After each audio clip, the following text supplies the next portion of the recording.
আমরা ছোটবেলায় স্কুলের পাঠ্য বইতে পড়তাম, একদা এক সময় কোনো এক জঙ্গলে এক হিংস্র সিংহ বসবাস করত।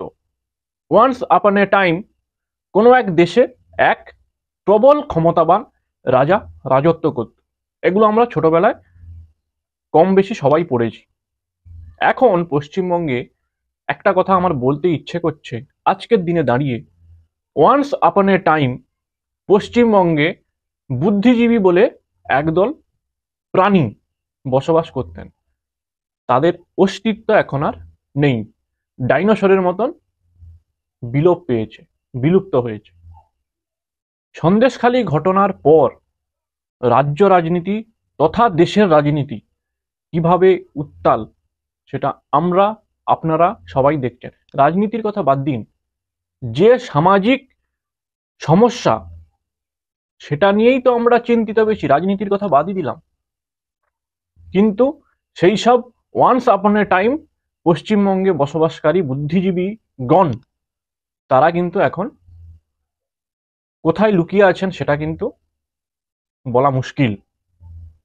আমরা দেখেছিলাম নন্দীগ্রাম কাণ্ড, আমরা দেখেছিলাম সিঙ্গুর কাণ্ড। সেই সময় আমার বয়স কিন্তু অনেকটাই কম ছিল, তবু একটু আদ্রু মনে আছে।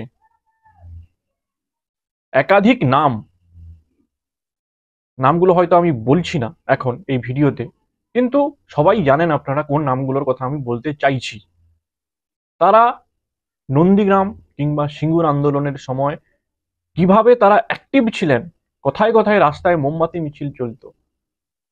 এখন মোমবাতি পাওয়া যায় না, আমরা দীপাবলির সময় মোমবাতি জ্বালাতে পারি না, সব চায়না লাইট হয়ে গেছে।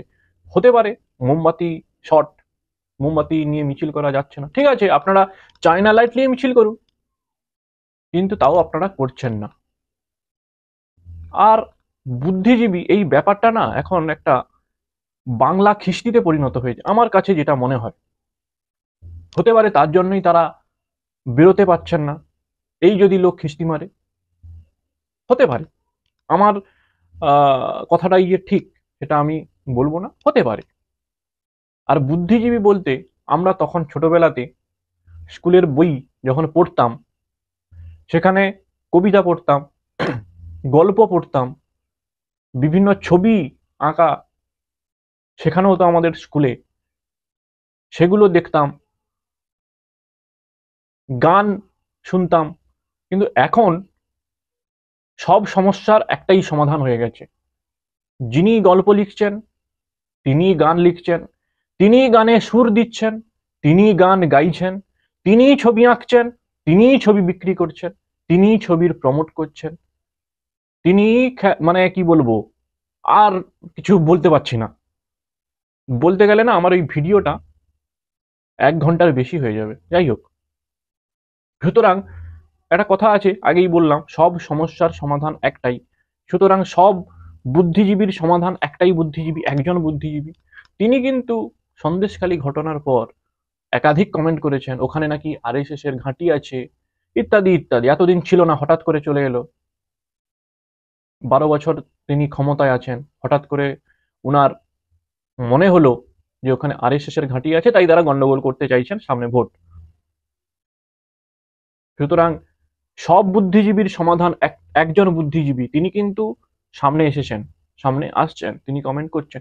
সুতরাং ওই বুদ্ধিজীবীগুলোকে আর হয়তো দরকার পড়ছে না, মোমবাতি মিছিলেরও দরকার পড়ছে না। নন্দীগ্রাম কাণ্ডের সময়, সিঙ্গুর কাণ্ডের সময় বা অন্যান্য যে ঘটনাগুলো ঘটে চলেছে, আরেকজন যিনি সেই বামফ্রন্টের আমলে, বামফ্রন্ট সরকারের আমলে কথায় কথায় গান লিখে ফেলতেন, বিশাল প্রতিবাদী গান, তিনিও আর স্টেজ পারফরমেন্স করছেন, কিন্তু গান সেরকম ভাবে হচ্ছে না, প্রতিবাদী গান। তার কলম হয়তো জলের দামে বিক্রি হয়ে গেছে, তাই হয়তো তিনি গান লিখতে পারছেন না, বা বয়সজনিত কারণে হয়তো গান লিখতে পারছেন না। আর মোমবাতির কথা তো বলেই দিলাম। যাই হোক, ওয়ান্স আপন এ টাইম আমাদের রাজ্যে, পশ্চিমবঙ্গে বুদ্ধিজীবী বলে একদল প্রাণী বসবাস করতেন, এখন আর নেই, ডাইনোসরের মতন তারা বিলুপ্ত হয়েছেন। সেই জন্য আমরা দুঃখ প্রকাশ করছি, শোক জ্ঞাপন করছি।